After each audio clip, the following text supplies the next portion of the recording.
inmigrante. Soy inmigrado, según consta en mi documento de identidad mexicana.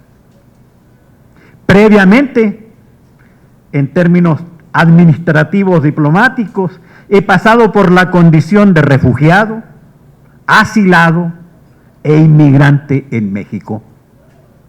Llegué a este país el 3 de noviembre de 1974. La mitad de este auditorio no había nacido. Es decir, hace 45 años, 1 mes y 25 días exactamente hoy. Entonces, cuando yo llegué, la UAM era una bebé de 1 mes y 3 días. Si tomo como referencia que la primera clase de la UAM se impartió aquí, en Iztapalapa, el 30 de septiembre de 1974. Luis Mier, que fue después rector, me decía en un testimonio: tuve el honor de dar mi primera clase en el edificio D, que estaba recién construido. Tuve 17 alumnos y me permití darles la bienvenida a esta nueva universidad.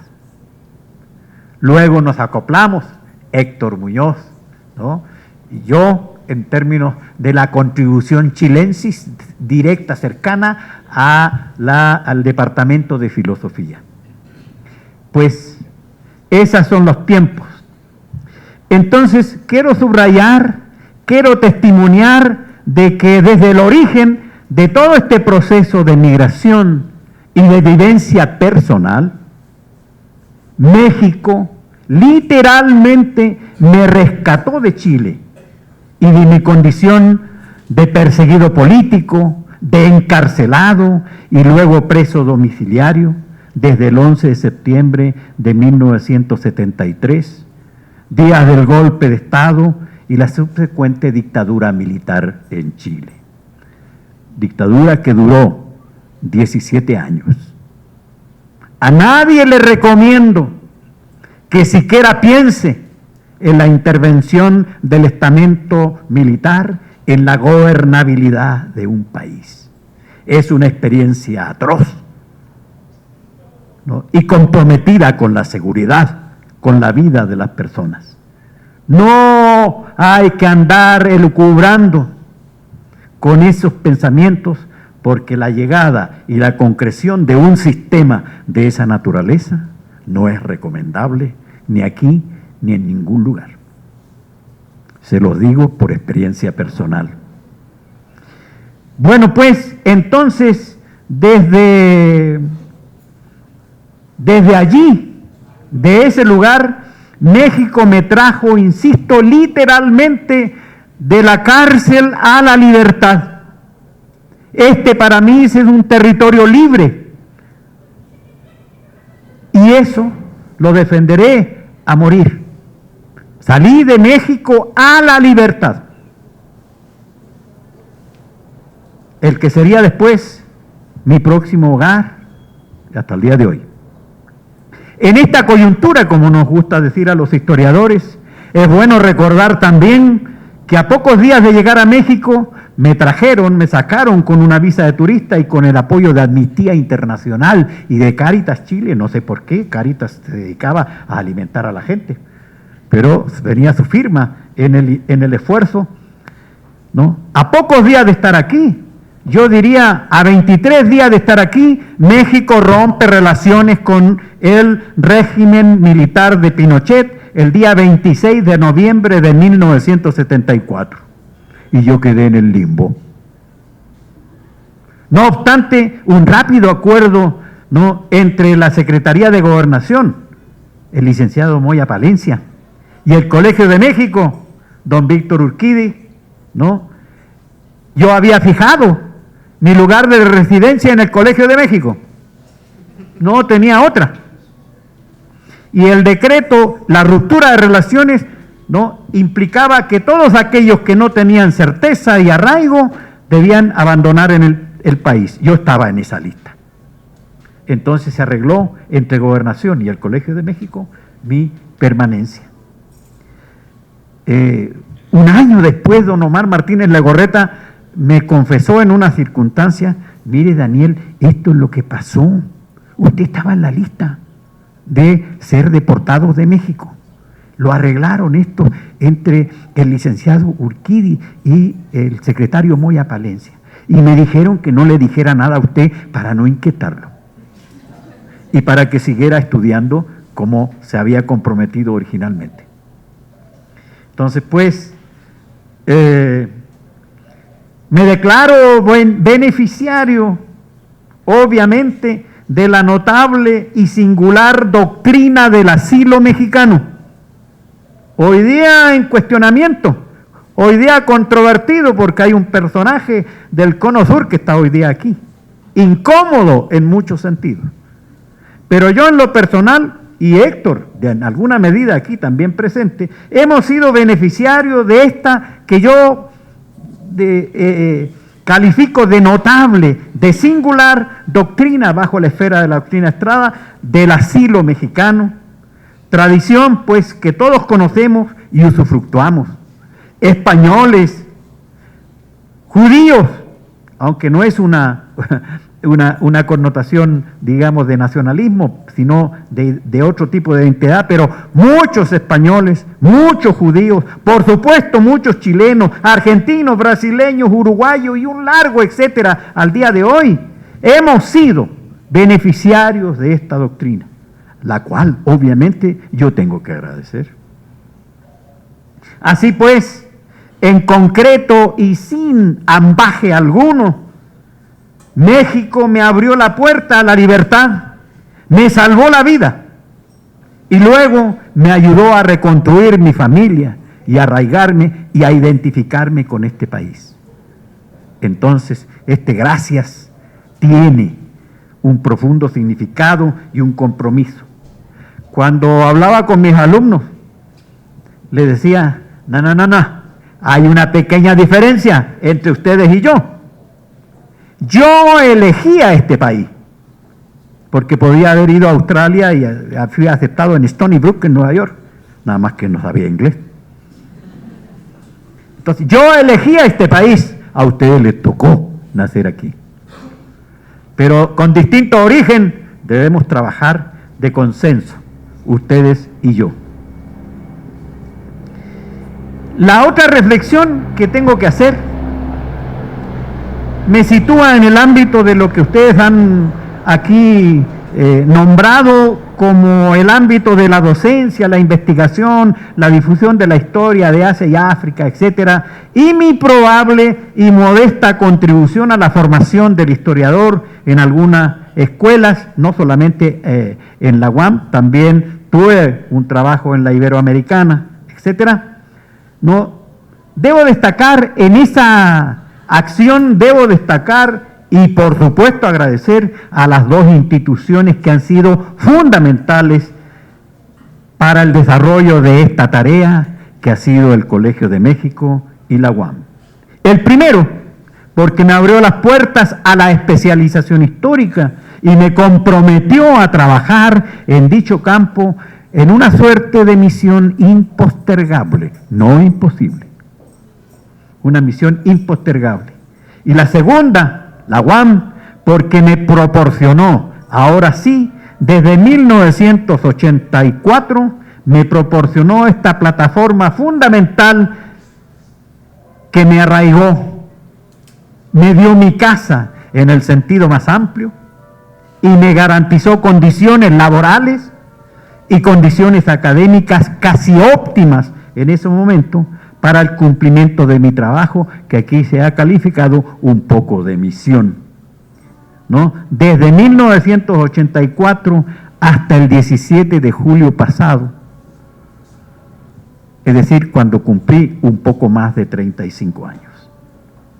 Bueno, antes de abordar algún tópico específico y con cierta relevancia de mi paso por el Colmex y la UAM, debo mencionar que las primeras clases de manera sistemática las impartí en la Universidad Iberoamericana en su sede de Tasqueña y luego en Santa Fe. Allí fue donde inicié mi ejercicio docente sistemático sobre Asia y África en México y dirigí algunas tesis de licenciatura sobre temáticas. Eso ocurrió entre 1979 y el 87. La primera cuestión que viví allí fue que era profesor AAA. La AAA era una organización siniestra en Sudamérica, tendiente, ¿no?, fascista, militarista, golpista, que perseguía a quien fuera, tuviera ideas, ¿no?, de liberación, etc. Entonces el profesor AAA me daba cierto terrorismo académico. Pero también debo decir, y voy a salirme del texto, que nunca en mi vida he dado clases más seguro que en la Ibero. Porque me tocó ser profesor de Paulina López Portillo, la hija del presidente. Tenía un curso donde estaba Paulina, estaba Elvira, ¿no?, de la Vega, Elmira de la Vega, la esposa del presidente del PRI y luego ministro, y estaba Gabriela Katz, la hija del principal judío y poderoso, ¿no?, en México, y otras. Pero entonces, esto de la seguridad era porque mis clases estaban protegidas por el entonces todopoderoso Estado Mayor Presidencial. Yo llegaba en Tasqueña, la puerta, 3, 4, dándome la entrada. Iba por el pasillo, otros 2, 3 y 4. Entrar al salón, 2, 3 y 4 miembros del Estado Mayor Presidencial. Dar la clase, ahí estaba el teniente Manzano del Estado Mayor Presidencial, asistiendo a mi clase, en el interior de la clase. ¿Más seguridad que esa? Se me ocurrió, yo estaba dando el tema de las guerras árabes-israelí, se me ocurrió y dije, teniente Manzano, usted sabe de cuestiones militares y usted ha estudiado la guerra y usted está preparado. Usted va a hacer el tema de las guerras árabes-israelí. Y lo obligué a prepararse. Y por primera vez descubrí que no era el puntero, sino que con luz. No, mapas, e hizo una espléndida exposición en un ámbito académico. Por eso, junto con Paulina dijimos, le tenemos que dar el honoris causa en licenciatura al teniente Manzano. Y le dimos el doctorado honoris causa en licenciatura en historia al teniente Manzano en Los Pinos. No quedaba de otra. Paulina dijo, ¿puede ser allá? Claro que sí. Y me gratifico. Di 3 clases cuando esa era la fortaleza del Estado Mayor Presidencial. Di 3 clases en Los Pinos, extras porque el programa lo requería.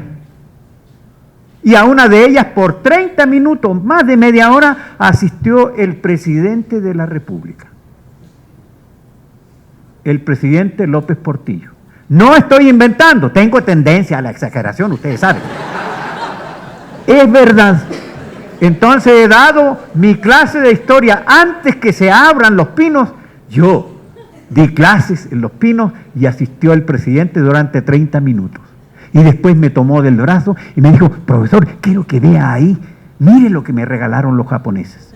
Y fui una galería con regalos, ¿no?, impresionantes, un samurái completo, no en vida, pero ahí estaba, ¿no? Y un montón de regalos. En exclusiva vi lo que era su regalo. Así que en ese sentido me ha anticipado a una medida que me parece a mí impresionantemente buena, de dejar ese espacio donde había 6.000, 8.000 gentes, un ejército alterno. Lo conocí a través del teniente Manzano y del ayudante de la presidencia.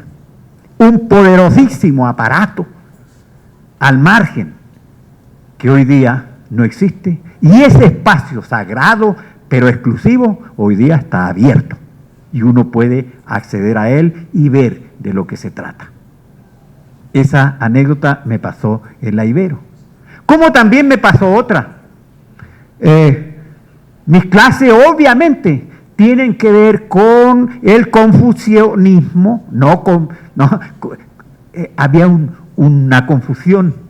El confucianismo a veces se leía como confusionismo. Yo le dije, el confucianismo es universal de todos, en algún momento estamos confundidos, ¿no? Pero el confucianismo, ¿por qué yo enseñando sobre confucianismo, sobre budismo? Pero sobre todo, lo que aquí tengo anotado, el nombre del rector era don... ¿qué? Bueno, el rector en ese momento de la Ibero me citó a su oficina porque un par de estudiantes se había quejado de que mis enseñanzas estaban produciendo disrupción, intranquilidad. Porque una de las cosas que yo decía, inspirado, referido al cristianismo, al budismo, el shintoísmo y muchos ismos más, que la solución de muchos problemas estaba en el más acá, no en el más allá. Y eso traspasaba toda una visión, que aunque el lema de la Ibero era la verdad nos hará, que veo aquí, sabrá ese lema, pero no podía yo estar generando disrupción, enseñando que el destino de la vida al final podía estar en el más acá, no en el más allá. Para confrontarme pues a las tesis judeocristianas o islamistas. Entonces me dice el rector, por aquí tengo en ese momento, me dice es que eso altera un poco el mundo, la cosmovisión que aquí hacemos en la Ibero. Entonces le dije yo estoy obligado a tratar estas materias, porque el curso que yo doy aquí se refiere a la historia y a la cultura afroasiática. ¿Cómo es eso de afrodisíaco? ¿No? Y él tenía el texto que estábamos discutiendo en ese momento de Alada, hecho por Federico Real de Azúa, un miembro del colegio, pero entusiasta, militante de estas misiones, establecía una diferencia clara. No confundan, por favor, estudios afroasiáticos con estudios afrodisíacos, que sí tiene que ver, dice. Si uno va a China, hay cosas afrodisíacas, como no las va a ver en Japón, pero si van a Tailandia, el mundo de lo afrodisíaco se multiplica. Entonces, hasta eso me llamó que producía confusión. Por eso cuando discutíamos en Alada la organización, fue un problema de tener que separar tajantemente los estudios afroasiáticos. Pero no separarlos, mi tesis era, no los separen de todo, porque hay algo de afrodisíaco en donde quiera que ustedes van, a la cultura que ustedes quieran examinar.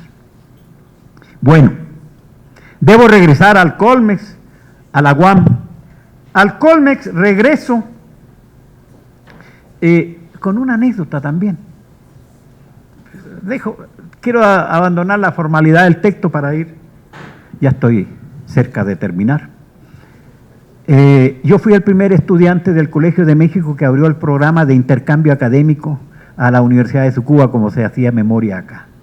Y entonces don Víctor Urquidi me visitó en la Universidad de Tsukuba y hablando en un contexto japonés, Daniel, me dice, esto es importante, hay que seguir con este intercambio entre el Colegio de México y la Universidad de Tsukuba y en Japón. ¿Cómo le va?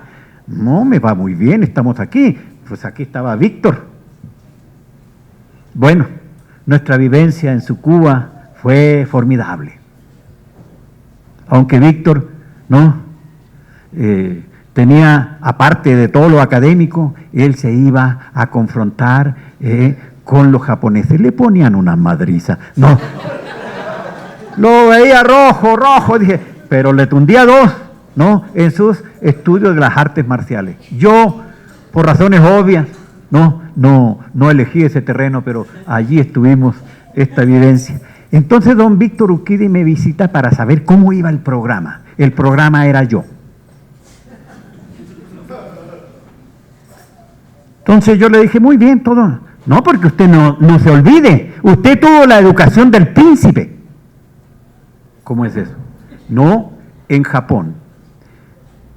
En el área de Japón, en el Colegio de México. El Colegio de México me abrió la puerta. No estaba convocado el ingreso generacional. Me abrieron el ingreso. Me insertaron a los programas de posgrado como estudiante único. Entonces había 5 profesores para mí. Entonces el ritmo, la intensidad, pero sobre todo el estudio del japonés era algo para mí tremendo. Yo sufrí muchas pesadillas cuando estaba en la cárcel, muchos problemas, pero nunca tuve la pesadilla de estudiar japonés. Fue algo nuevo. Aquí Héctor señalaba que no era realmente mi destino, pero me confronté con él y había que resolverlo. Estudiar japonés está más que en chino, porque hay que agregar el hiragana y el katakana en términos, ¿no?, de lengua y de comunicación. Pero esto de la educación del príncipe tiene también un final feliz. Todos dedicados a mí, el estudiante único. Si sacaba buenas notas, éxito del curso. Si fracasaba, fracasó el curso. En una oportunidad se me acerca el profesor Ryuji Oki, que era el profesor de idioma, que estaban ensayando, experimentando el sistema de la enseñanza del japonés al contexto español. Él y 5 profesores más. Y yo era el único estudiante. Entonces, en 1976, el profesor Oki me visita en la tarde, porque en la mañana era estudiar pura lengua y en la tarde laboratorio de lengua. Y me dice, Toledo-san, ¿shikareta desu ka? Ay. Toledo, ¿está usted cansado? Sí. Kino no yoru, kyou wa anata wa tottemo benkyou shimashita ka? Usted ayer, hoy, en la noche, ha estudiado mucho japonés. Ay, takusan no benkyou shimashita. Sí, estudié mucho. Toledo-san, anata no imi wa conejo desu ka? En su sentimiento, Toledo, ¿usted tiene la sensación de ser conejillo de India? Conejo, eso quería decir conejo. ¿Anata wa conejo desu ka? Hai, skoshi dake. Sí, un poquito. Toledo-san, totemo tsukareta. Hai, totemo tsukareta. Sí, estoy muy cansado. Sono tame ni, anata wa to kazoku to issho ni Acapulco ikimasu ka? Usted está muy cansado y junto con su familia, ¿le gustaría ir a Acapulco? Y yo dije, ¡ay, sensei, ikimashou! Y los profesores de japonés juntaron el dinero para pagarme el boleto y la estancia por 4 o 5 días en Acapulco. Entonces, de esa manera, se atendía al príncipe, el estudiante único de la generación única del Colegio de México. Luego, debo reconocer ese respaldo. Además quería impresionarlos porque todavía me acuerdo del japonés. Bueno, la UAM. Mi llegada a la UAM fue un tanto tortuosa. En verdad yo había ganado el concurso de oposición con 12 candidatos en septiembre de 1982, pero fue impugnado. Después de un largo y azaroso proceso se ratificó mi nombramiento y recién pude asumir el 12 de abril de 1984. Tortuosa, azarosa la llegada, pero extremadamente motivadora y desafiante y convocadora la recepción que se me dio en este lugar. De inmediato me sentí en mis terrenos. Se trataba de una universidad pública en proceso de construcción, todavía muy joven, pero profundamente comprometida con el cambio y sin temor a la innovación. En suma, una casa abierta al tiempo, un territorio de libertad para ejercer la docencia, la investigación, la difusión y preservación de la cultura, como aquí se dijo. Desde ese momento, mi vínculo con esta casa ha sido prácticamente indestructible. Siempre he sostenido que mi llegada a la UAM ocurrió en términos y en tiempos de ebullición creativa, en términos de organización académica, en el departamento de filosofía y muy particularmente en el área de historia, como dijo aquí, ¿no? Luz María Uthoff. Ahí se discutían en ese contexto, se analizaban, se acordaban y se aplicaban adecuaciones e innovaciones en el plan de estudio, en los programas, ¿no? Tanto en su proyección nacional. Se analizó la oferta del posgrado, acompañamos al posgrado, etcétera, etcétera. Aquí no puedo abundar, ya se ha dicho, ¿no? En esta esfera, pero todo este ambiente académico yo consideraba propiciatorio a la discusión, a la toma de decisiones en pro de la carrera de historia y de la universidad. Llegué en tiempos de historia, ¿para qué? Ese famoso librito sugerente, provocativo, que hicieron muchos mexicanos, ¿Historia para qué? ¿No? Y junto a otros textos nos movió, este texto y otros de esa época nos movió un poco el tapete, pero también nos convocó. Jean Patula, que aquí se ha mencionado, y yo compartimos eso y otros textos con sus autores, pero lo aplicamos de manera diferente, regionalmente diferente, distintos, en cuanto a la cobertura de los contenidos históricos del plan de estudio y de los programas de la licenciatura en Historia. Para Jean Patula, la tarea consistía en cubrir el déficit de la historia de Europa del Este, que el rampante eurocentrismo tendía a ignorar. Para mí, el déficit de la cobertura sistemática de Asia y África sostenía, ¿no?, que más de la mitad de la tierra y más de la mitad de la gente, en términos vitales y de procesos, estaban excluidos de nuestros programas. Y había que alguna manera de corregir ese déficit. Bueno,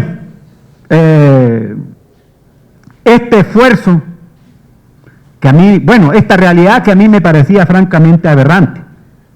Entonces, juntos con Jean Patula, ¿no?, y otros colegas muy entusiastas que nos acompañaron en ese momento, trabajamos en el programa aquí en la UAM para enmendar este déficit en la formación del historiador UAM, lo que llamamos el historiador UAM, cuyo rasgo específico no encontramos, como aquí se ha señalado, pero yo quiero enfatizarlo, en ninguna otra escuela de México y tampoco en América Latina que yo conozca. Esta es una singularidad de la carrera de historia de la UAM, Iztapalapa. Y ya hablaban aquí, lo competitivo que resultaban nuestros alumnos, amén del training del trimestre, que esa es otra cosa, no puedo reflexionar aquí, pero el training del trimestre habilita a nuestros estudiantes para cualquier tormento, ¿no?, o cualquier acción que sufran en otra universidad. Ese ritmo, bueno, desnaturalizador diría yo, pragmático, porque ahí los mantiene ocupados en los estudios y alejados de cualquier acción ¿no?, de discusión que pudiera haber del sistema y de militancia y de que tiene su ventaja, pero hay una desventaja, ¿no? Así fue hecha la UAM, para contener la subversión, los movimientos y distraer a los estudiantes del aula. Bueno, en términos nada más teóricos, tenía aquí toda una reflexión, porque no era solo discutir y decidir sobre la inserción de los contenidos sobre Asia y África, era también adoptar posiciones historiográficas respecto a estas culturas y civilizaciones, ¿no? Por eso, de un Gordon Childe, ¿no?, un Frantz Fanon, y bueno, al final, acompañar a nuestro autor, don Miguel León Portilla, para recuperar la historia de la visión de los ignorados, de los marginados, de los vencidos. Esa era la esencia. Y creo que en alguna medida nos ha resultado. Los organizadores me dicen cuando le corto. Bueno, quiero dedicar un momento para la reivindicación de mi espacio, de un espacio vital que ha sido para mí el motor fundamental de mi trabajo académico, que este 2019 me hace ir al recuento. Tengo 60 años de trabajar. Empecé en 1959 y al 2019 se suman 60 años de trabajar. Ya fue suficiente. Pero ese es el tiempo, 15 años en Chile y 45 años con alguna interrupción aquí en México. Bueno, pero quiero decir y destacar el aula, el salón, el núcleo fundamental, el centro de convergencia, el escenario de encuentros y desencuentros, el ring académico que es el salón de clases. Allí está el motor o uno de los motores fundamentales del proceso de enseñanza-aprendizaje que hoy día mis exalumnos aquí han rememorado y que ha incidido en el proceso de formación, porque no es solamente la historia como especificidad, sino que el hacer y el ejercer como maestro. Quiero citar dos anécdotas dentro de muchísimas que he vivido. Pero, así como decía que no recuerdo haber dado clases más seguras en mi vida que las que di en la Ibero, con el respaldo y protección del Estado Mayor Presidencial, quiero decir que en la UAM he dado la clase más aterrada de mi vida. Y esto de aterrado habla de... anoté porque me recuerdo esa anécdota como el día de hoy. Fue por ahí por 1986-87 en lo que decíamos el Auditorio 1, en el edificio E. Hoy, anoté aquí, hoy se llama Auditorio 005 Charles Darwin, ¿no? El tema que tenía en ese momento era África como cuna de civilizaciones. Discutir que en África está realmente la referencia fundamental para la existencia humana y no en otros lugares. Y que en vez de que toda la cultura bajó hacia Asia, de Asia hacia arriba. Era un cambio de perspectiva. Pero este auditorio era como dar clase en el Estadio Azteca. Inmenso para mí. Bueno, tenía 30 y tantos estudiantes. Y la puerta estaba abierta. Y entonces empecé a pasar una lista y a empezar a dar mi clase y entra un perro por la puerta, se sube al escenario y se sienta, aquí estoy dando la clase y se sienta ahí. Muy disciplinado, ¿no? Y entonces empecé a dar clase, ¿me entiendes? Movía la cola, sí me entiende. Y entonces fue una interlocución y una comunicación con todos, atento. Me movía la cola en señal de aceptación. Yo le dije, si él me está entendiendo, ¿qué queda para ustedes? Prometo, 1 hora y media con mi perro ahí, que al final lo vi, era perra. más fiel todavía. Fue algo impresionante. Lo tengo aquí grabado. Entonces llamo yo la clase más aterrada de mi vida. Pero también traje, aquí hay un mensaje de una entrevista que me hizo mi nieto para la escuela, pero no tengo tiempo de decirla. Pero no sé si mis colegas que están ahí recuerdan, descubrí en mi escritorio, estos eran instrumentos de evaluación, le pasaban a los estudiantes para que evaluaran nuestro trabajo, y para mí era algo muy serio. Yo le decía, contéstenla bien, no me aumenta mi sueldo si ustedes dicen que soy bueno o soy malo, pongan el mensaje. No, y uno tenía muchos mensajes. Yo, por ahí, hay uno, buenos y malos, pero, no sé, pero estaba examinándolo y dije que era ejemplar. Le preguntaban a uno si había iniciado o presentado su programa. Dice no, en Historia de África, el grupo HL01 en 00 PES del programa. Le preguntan, haga comentarios y sugerencias a tu profesor. Entonces, dice aquí, que presente el programa. Yo era religioso en ese sentido. El primer día de clase presentaba mi programa. Obviamente no vino la primera semana como era usual. Y además me decía, cosa que se refirió aquí, que no cierre la puerta. Y acá, después cuando dice comentarios y sugerencias para tu materia y carrera, alguna motivación debe haber tenido, me dice, el respeto al derecho ajeno es la paz.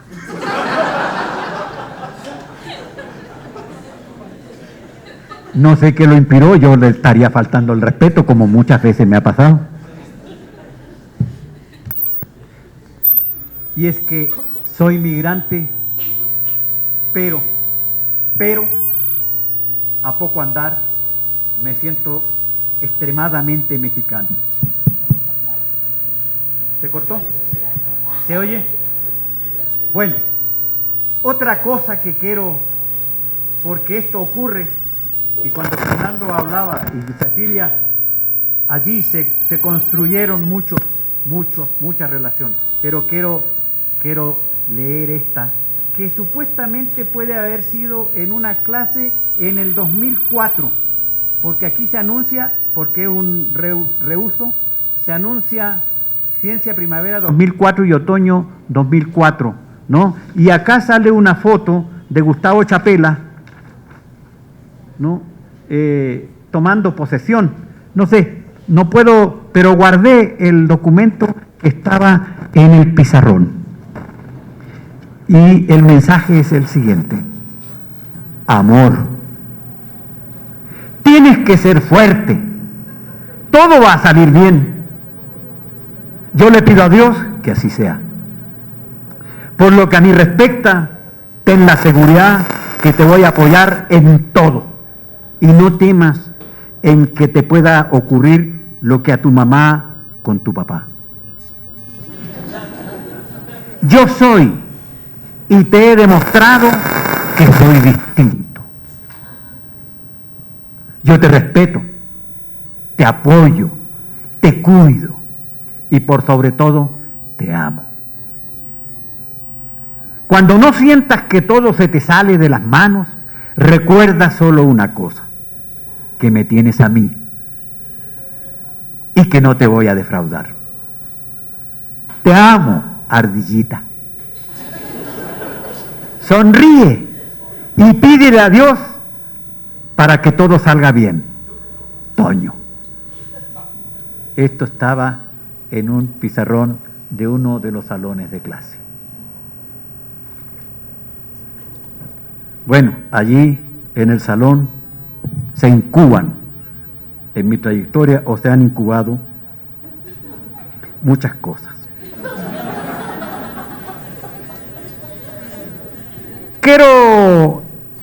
Estoy sintetizando y terminando, sobre la vida académica a lo largo de estos 35 años en la UAM, solo algunas pinceladas. Y lo coloco en blanco y en negro. Añoro la actividad, las reuniones, las discusiones y las decisiones colegiadas, que para mí son una fortaleza en el quehacer universitario. Hoy día deploro la incomunicación, la fragmentación, pero sobre todo la falta de discusión de nuestra problemática en torno a la sección, a las áreas de investigación, a los programas y cómo mejorar la estrategia metodológica para una mejor oferta a nuestros estudiantes, etcétera. Añoro esas sesiones en las que llegamos a llamar sesiones del Colegio de Historia.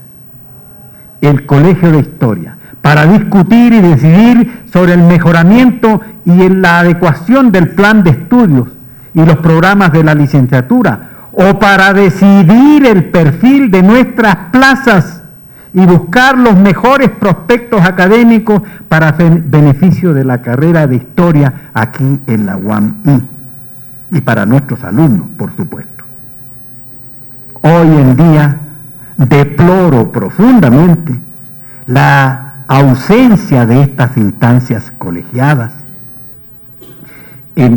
Hablo de mi área, pero sobre todo las decisiones individuales y o unilaterales de la autoridad en turno a su conveniencia personal y a veces familiar, las decisiones que tienen que ver con el colectivo de profesores y estudiantes.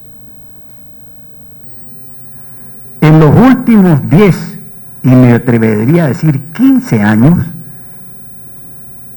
y esto es como una suerte de denuncia, de balanza, no he asistido ni hemos sido convocados a una reunión de esa referencia del Colegio de Historia, en el área de Historia, en la licenciatura de Historia, para discutir y sobre todo mejorar la oferta que tenemos en nuestra universidad. Añoro que nuestras diferencias no se debatan públicamente como lo hacíamos y se discutan en pro de un proyecto institucional en torno a la licenciatura y maestría en Historia. Y deploro, por supuesto, las confrontaciones y divisiones, ¿no?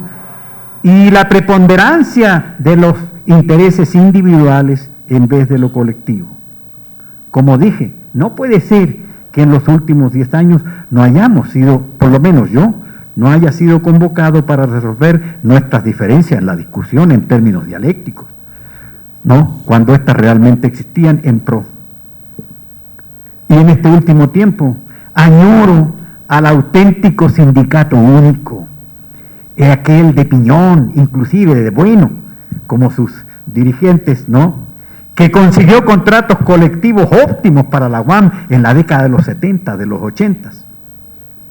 Deploro hoy el faccionalismo cercano al tribalismo que ha provocado la salida de la mayor parte de nosotros los académicos del sindicato único.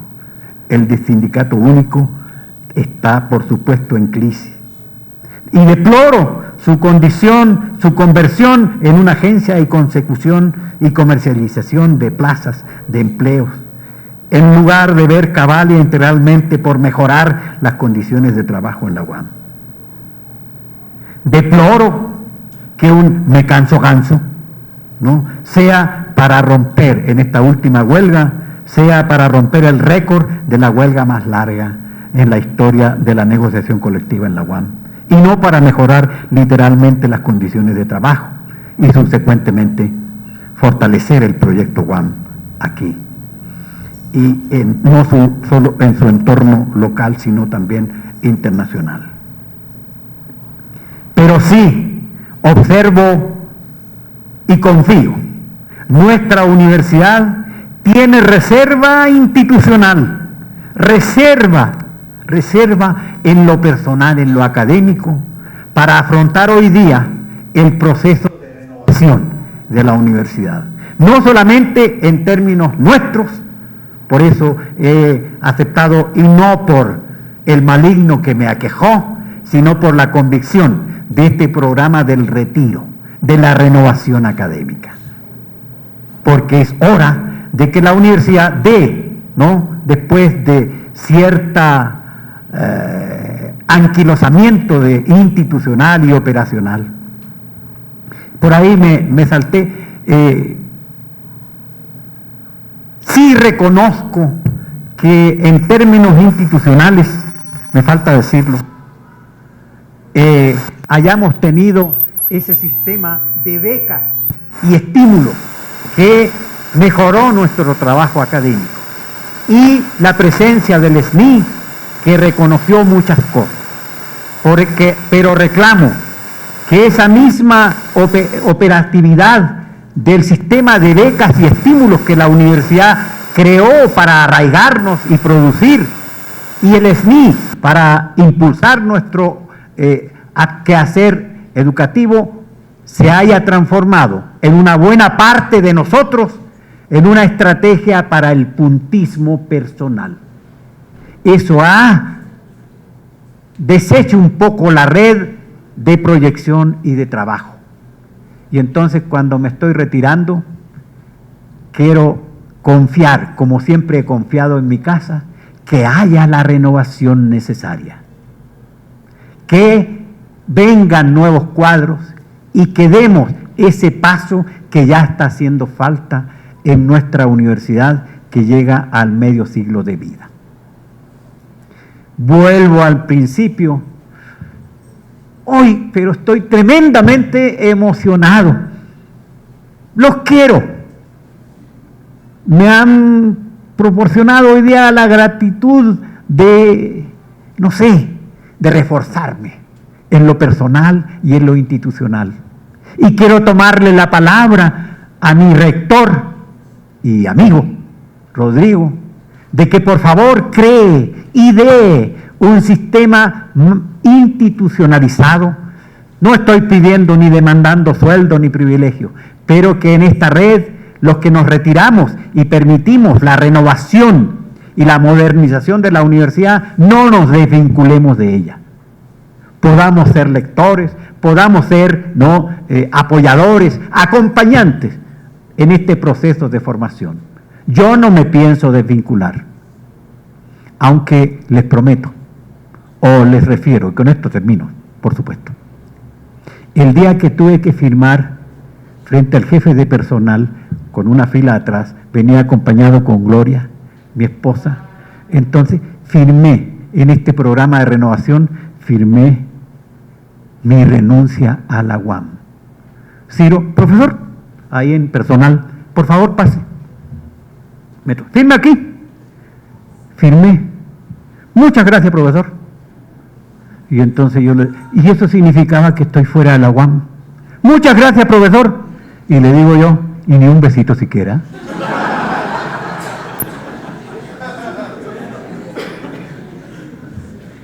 Es verdad, aquí está mi esposa que lo puede. Salí y de repente me dio un calambre de esos, no solo emocionales, sino que físicos. Y le digo a Gloria, Gloria, acompáñame, me quiero sacar una foto ahí donde dice, soy UAM.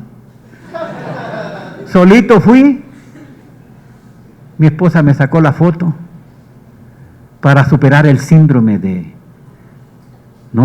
mi destete, voy a decir un término siguiente, de mi destete, de mi universidad. Rodrigo creo que supo la anécdota y vengo en otro día y él estaba en una reunión, me ve, Daniel, ¿cómo estás? Ven, vamos a sacarnos. Y entonces me acompañó mi rector a sacarme una foto en el mismo lugar que me la saqué solo. Me sentí acompañado, no me sentí destetado. Y entonces eso es lo que quiero, en este grupo que hablábamos, ya los retirados, vamos a organizarnos para cómo le echamos la mano a la UAM, no nos desvinculamos y seguimos comprometidos con esta casa abierta al tiempo que ha sido mi hogar.